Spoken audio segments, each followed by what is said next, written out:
Really, my name is Brian Horgan. I work as a freelance animator, exclusively with Maya. I also do some riggings every now and then, and I also write tools for Maya. Probably the best known of which is BH Ghost. And then I've got some path tools and a lot of different stuff that I use just to kind of improve my workflow. You'll see I've got a shelf down here. Most of these tools here are, well, a lot of them are tools I've written myself. There's other tools I use like Studio Library. That's a free tool on the net that's great, and I use some pickers and various other stuff. So today, as I say, I'm just introducing myself really, and just going to talk quickly about this little shot that I've been working on. I'm probably going to, maybe over the weekend, I'm going to animate this or show more of my animation process with this as I start detailing it out. At the moment, I've got to sort of a blocking plus stage, I guess. It's kind of broken down. It's all splined. I tend to work in spline anyway. That's something I'll talk about when I maybe animate another shot from scratch. But this one, I'm not sure how many hours I've worked on this exactly, because I've been kind of going back and forward with another personal piece and then with work. So I often like to pick up these little short shots and just use them to kind of keep my eye fresh, and also get a break from something else. If I'm working on something for a long time, I find I tend to get a bit blind to it. So anyway, this shot, it's Deadpool, which is a great free rig from Keel Figgins. If you've seen my work before, you might have seen I've done some dancing with this guy before. I just love the rig. I love the character, like the movies and that. It's I just think he's a fun character to animate, and I just like making him do silly things because it kind of seems in character for him to do them, because he's such a kind of a campy, silly character in the movies. So just hit play there. I hope people get a decent frame rate. This is what I blocked out so far. It'd be interesting to see if anybody can guess what this is based on before I actually show the reference. I'll show the reference in a second. I'll give you a clue. He's dressed as a priest in the original. I don't know if that helps at all, but I'll show you. I'll show you what it is. I've got the reference here. I've got it on the second monitor. I'm just going to bring it over here. And this is what I use for looking at reference actually in Maya. It's a really great animation player called Keyframe Pro, and it syncs to Maya. There's a little GUI here you can hook up, so it literally just plays along frame for frame with Maya, or you can offset it or whatever. So it's really great. You don't have to bring in an image plane or any of that kind of stuff, and it doesn't slow down Maya like image planes, particularly high res ones can slow things down. So you'll see as I scrub forward, I'll just stick him actually on top of Deadpool for a second so we can just focus on the reference. This is the reference. Some of the walking in there, it's Nick Cage, of course, who's one of those actors that I think is great for animation, because he definitely commits to everything he does. You can't say that about him, that he doesn't give it his all. And you can see in this piece, he really looks like he's having fun, and I just thought it was I just saw the clip and I just thought it was just a funny action he does, and his attitude and everything. Fairly generic kind of walk, and I kind of use a little bit of this and then a little bit of that generic one to kind of get the walk in.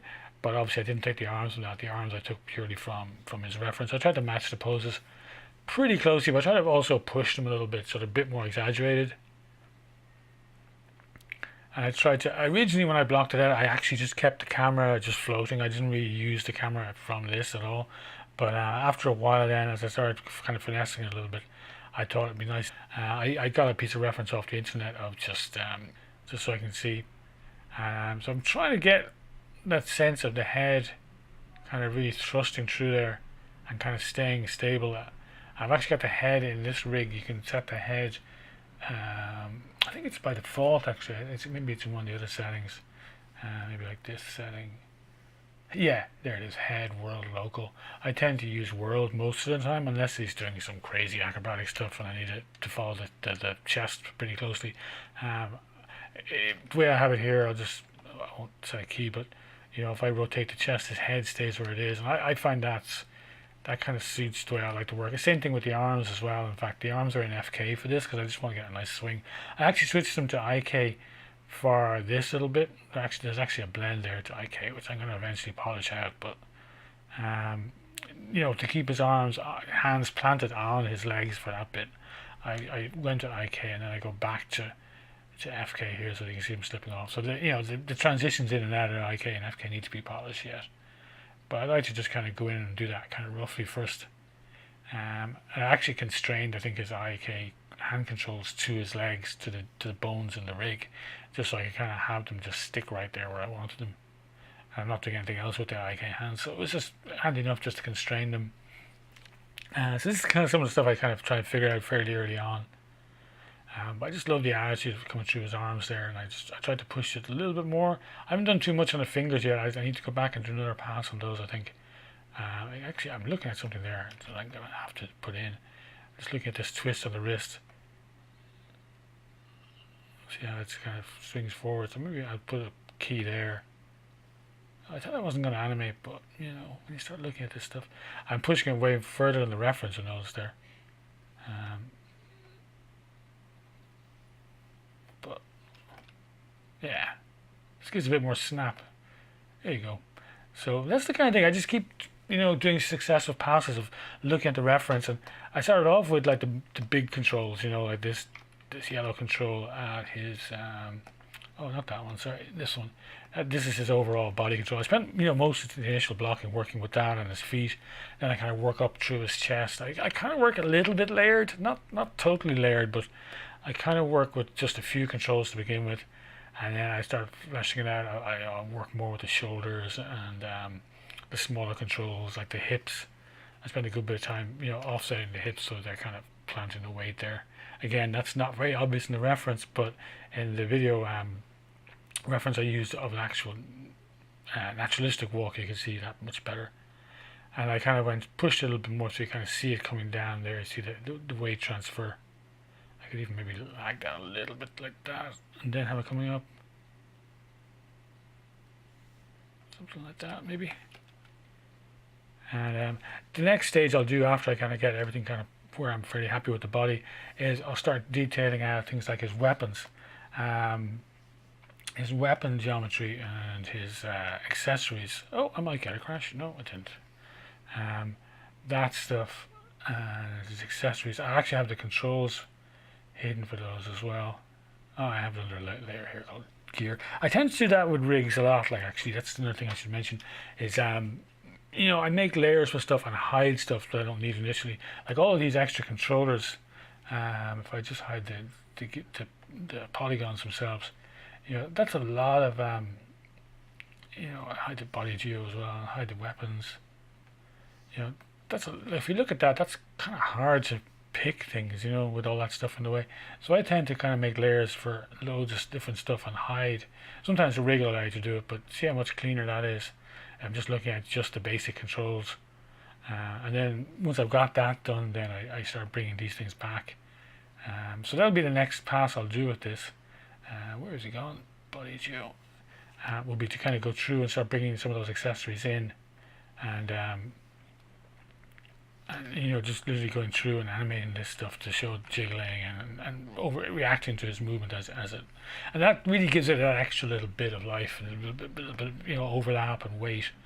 That's very similar to what I did on the previous dances I did with Deadpool. I did all the main body stuff first, and then went back and added the jiggle and all that kind of stuff, which is actually really fun.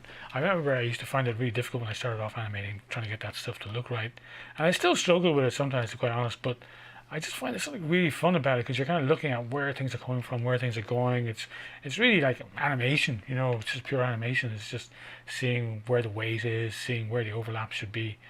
Playing around with it, like, pushing it a little bit from reality and just seeing what feels nice.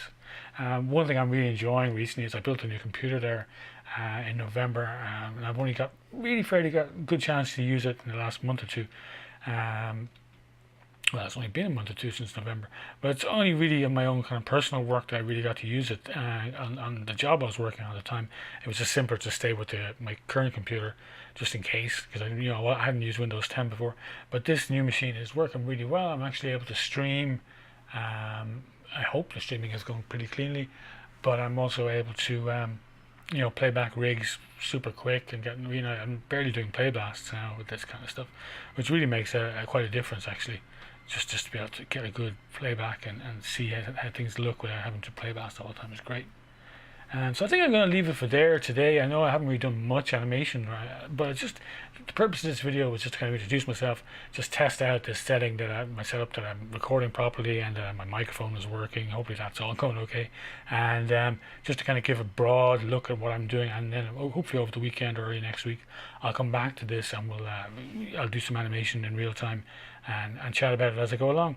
So hopefully that's interesting for some people, and let me know if you have any ideas or comments, or any stuff you'd like to see, or any questions you might have. Cheers, and thanks for checking it out.